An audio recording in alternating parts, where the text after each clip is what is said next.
I want to bring up this tweet here. It's from me.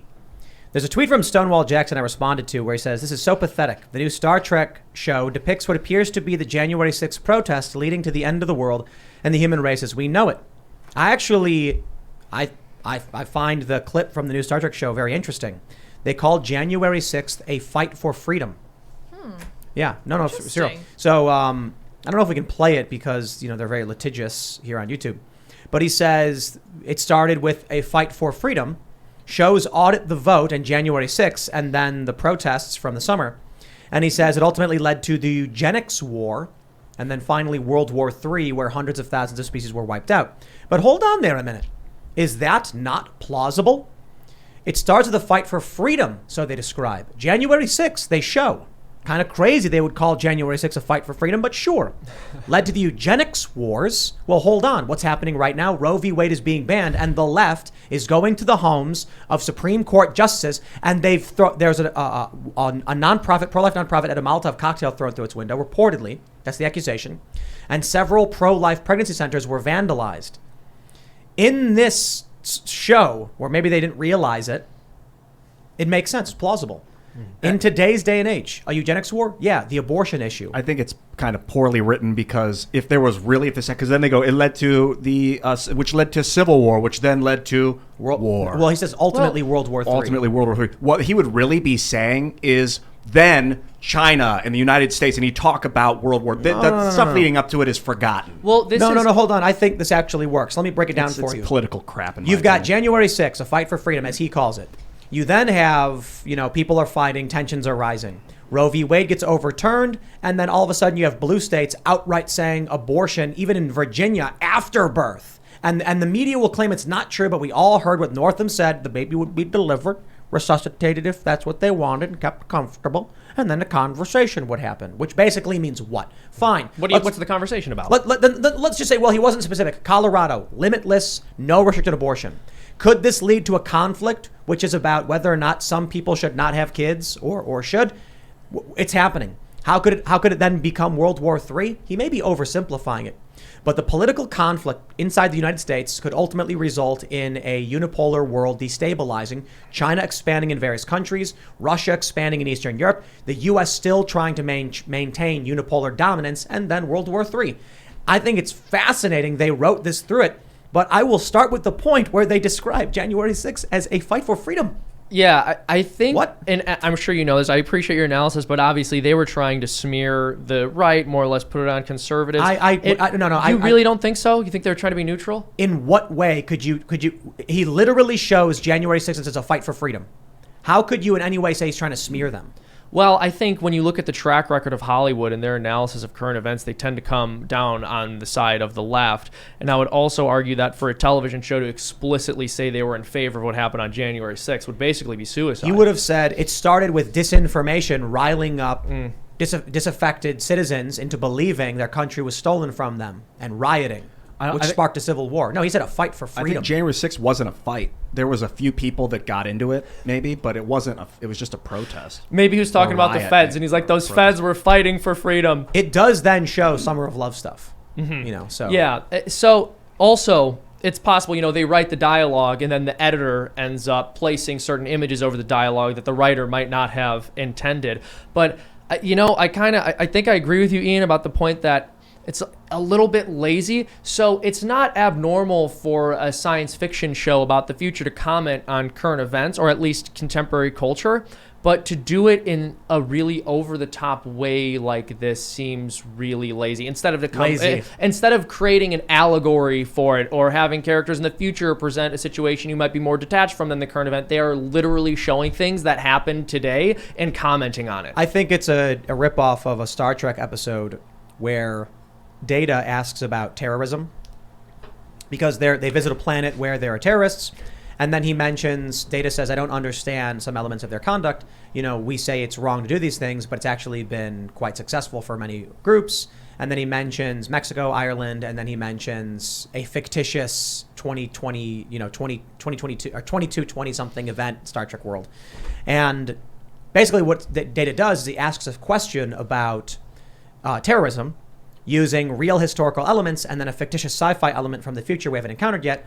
It seems to be the exact same thing they're doing. It's lazy. It's very lazy. I mean, it's video footage from last year too. That's why I watch Star Trek. That's why I watch sci-fi shows about the future. I want to see video footage from last year. Yeah, right. What the heck?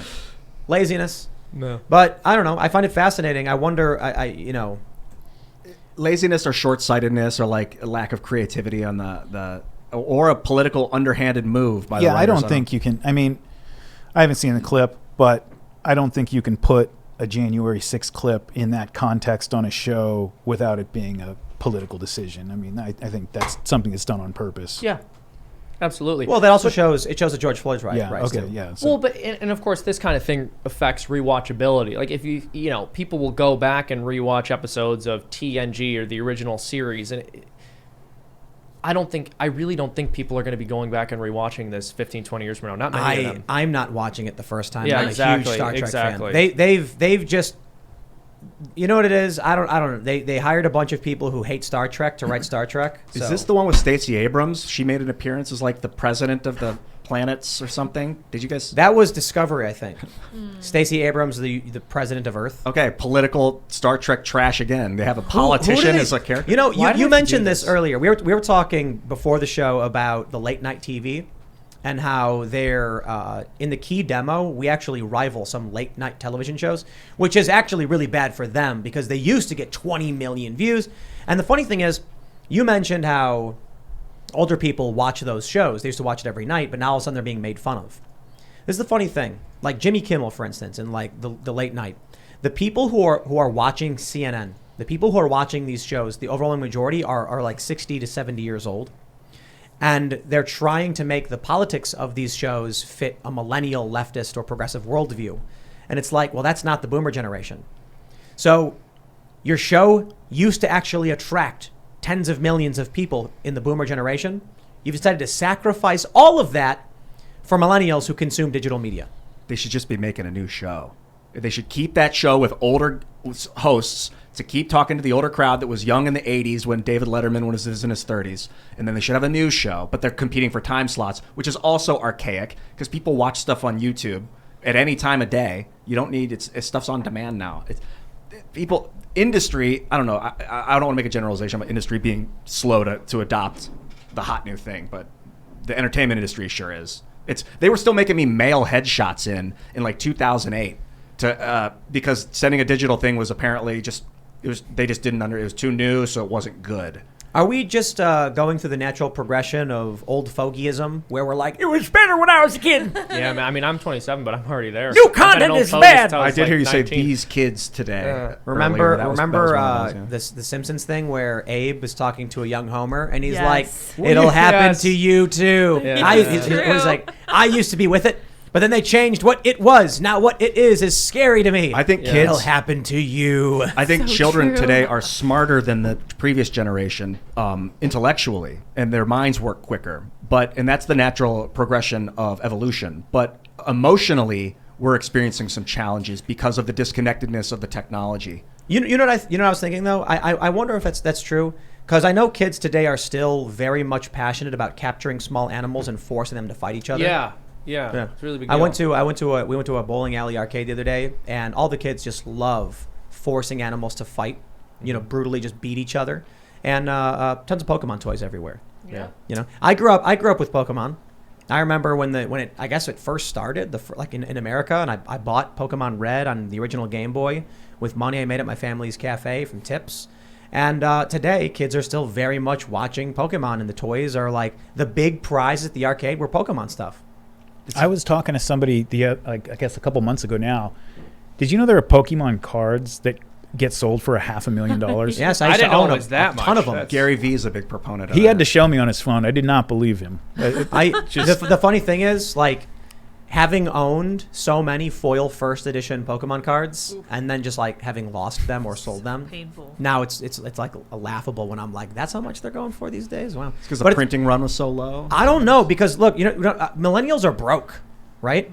Millennials are relatively poor, so who cares that much about Pokemon other than nostalgic millennials? So I guess there's a spattering of wealthy millennials who are like, I would like to buy a Charizard for $1 million. It's got to just be speculators in the market, right? I don't think it's like a Pokemon fan who's like, I've got to have that card. There's some dude who's like, there's like a Gen Z. I mean, he mowed a lot Jake of lawns Paul. that summer, and he needed that Pokemon card. No. Think about it. If you're Gen Z right now, it is a great bet to buy old Pokemon cards because once the boomers age out and then millennials inherit a lot of this wealth, you're going to have a bunch of nostalgic, rich 60-year-old millennials, and you're going to be in your mid-40s, and you're going to be like, you want that Charizard? I got it. And that $100,000 is going to be $10. Thanks for checking out this segment from the Timcast IRL podcast. But if you want to check out the full show live, tune in Monday through Friday at 8 p.m. And if you want more special access content, head over to timcast.com and become a member. Your membership helps sustain this company, keep our journalists employed, makes this show happen, and you will get access to exclusive members-only segments of the Timcast IRL podcast, and there's a massive library to check out. So again, go to timcast.com or tune in Monday through Friday at 8 p.m., and we'll see you all there.